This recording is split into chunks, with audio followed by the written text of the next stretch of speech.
In the heart of Nigeria, on a December morning in 2005, 61 young students of Loyola Jesuit College boarded a flight. It was supposed to be a short trip home for the Christmas holidays, but it became one of the most heartbreaking tragedies in the country's aviation history. This is the story of Sosoliso Airlines Flight 1145. What went wrong? Loyola Jesuit College in Abuja was known for excellence, a home to brilliant young boys and girls whose futures shined bright. As the term ended, parents waited eagerly for their children.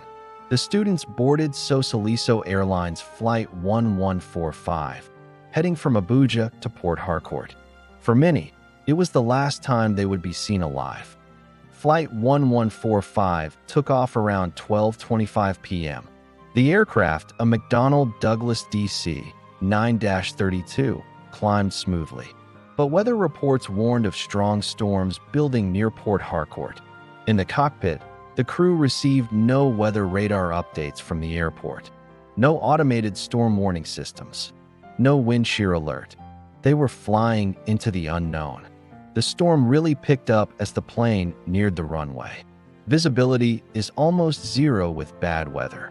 The pilots are fighting to keep the plane steady, but there was still a chance if the airport had the right equipment. As the aircraft began its final approach to Port Harcourt International Airport, a severe thunderstorm was raging. The crew was flying directly into a dangerous weather phenomenon known as wind shear, a sudden, violent shift in wind speed and direction that can cause a plane to lose lift catastrophically. Under normal circumstances, pilots have tools to navigate such conditions. But on this day, the circumstances were far from normal. Port Harcourt's airport was ill-equipped for this emergency. Critically, its instrument landing system, or ILS, was not fully functional. This system is essential for guiding aircraft to the runway in low visibility conditions. Without it, the pilots were essentially flying blind, relying on minimal ground guidance as they descended through the storm. To make matters worse, the runway itself was a hazard.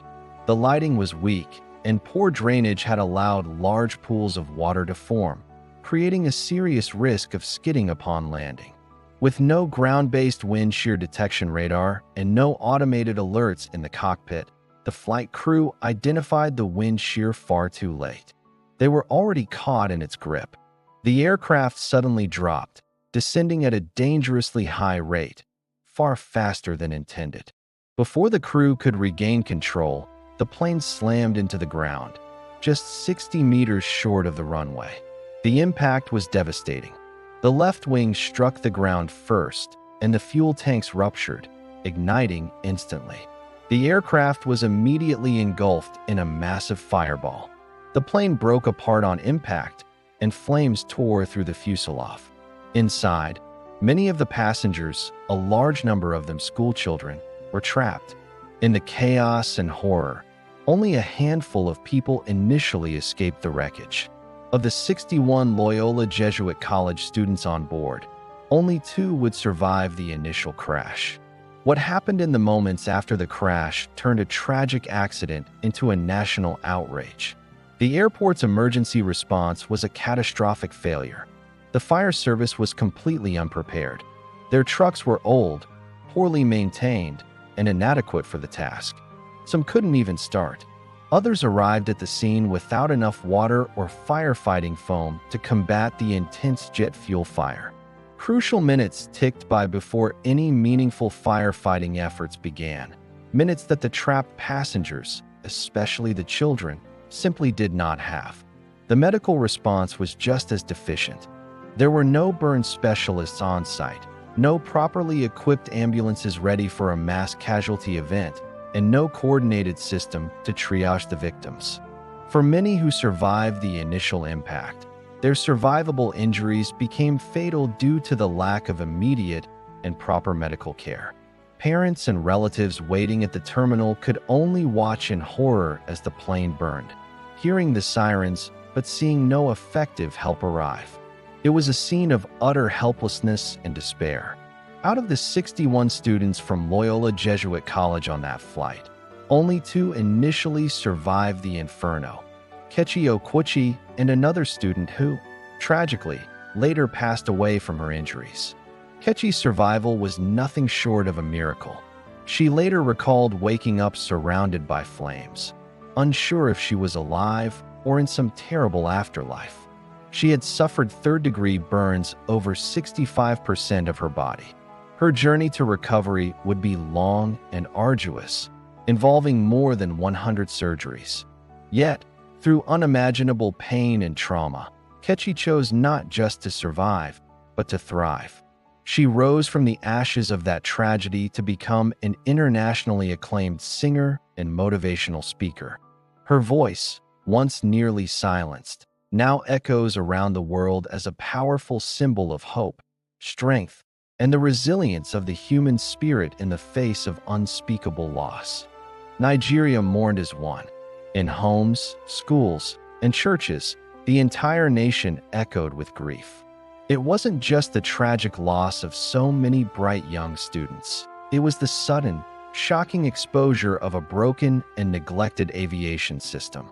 This single event became a catalyst, forcing the government to finally confront the dangerous state of airport safety across the country. The crash was a brutal wake-up call.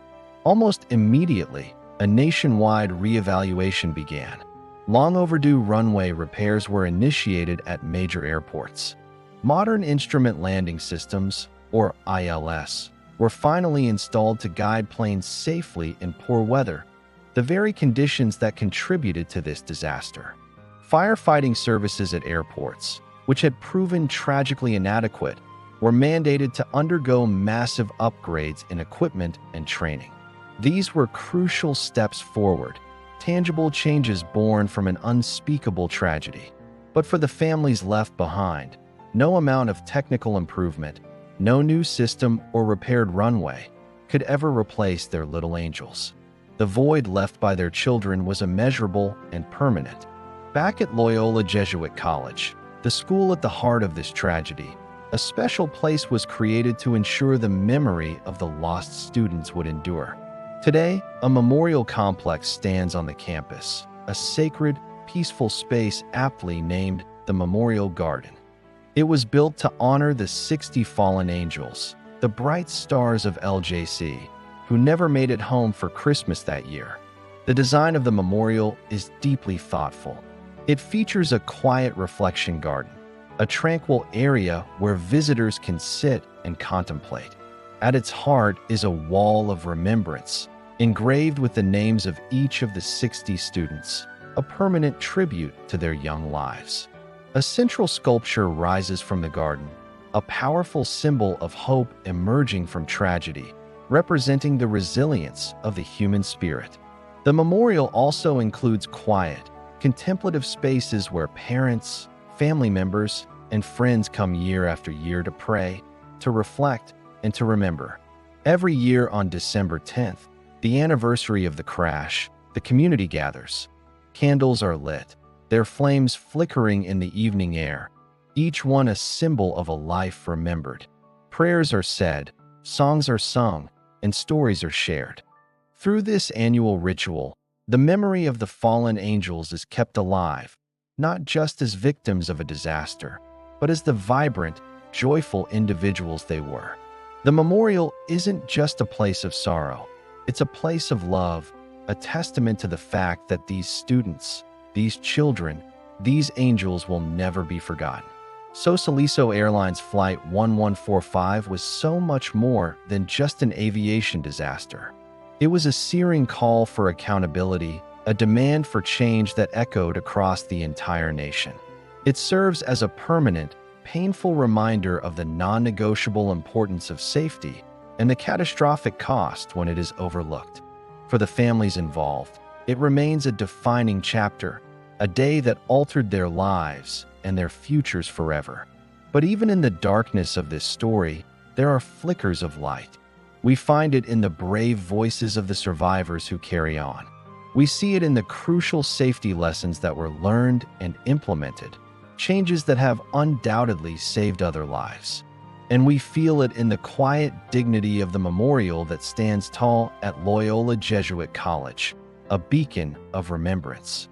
If this story touched you, please consider subscribing for more documentaries that honor the memories of those we've lost and celebrate the strength of those who survive.